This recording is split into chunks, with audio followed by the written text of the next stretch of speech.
Gujarati channel એક નજર કરીએ આજના મહત્વના સમાચારથી થઈ કેદ વડોદરા જિલ્લાના પાદરા તાલુકાના આવેલા વડુ બસ સ્ટેન્ડ પાસે બરોડા ડેરી સુગમ પાર્લર નામની દુકાન આવે છે।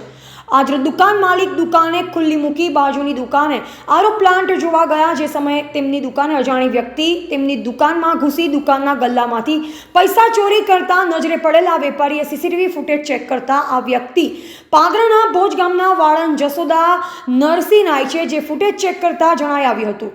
દુકાન માલિકે વડુ પોલીસનો સંપર્ક કરી ચોરી કરનાર વ્યક્તિને પોલીસને હવાલે કરવામાં આવી છે। પોલીસે વધુ તપાસ હાથ ધરી છે। હાલ પબ્લિક દ્વારા તેમ જાણવા પણ મળી રહ્યું છે કે આ મહિલા દ્વારા વારંવાર ઘણી જગ્યાએ ચોરી કરી છે, પણ આ સીસીટીવી ફૂટેજના આધારે આજે કેમેરામાં કેદ થઈ। હાલ વેપારીએ ચોરી કરનાર મહિલાને પોલીસના હવાલે કરેલ છે। પોલીસે વધુ તપાસ કરી આગળની કાર્યવાહી હાથ ધરેલ છે। રિપોર્ટર સરફરાઝ દિવાન, વડુ, પાદરા।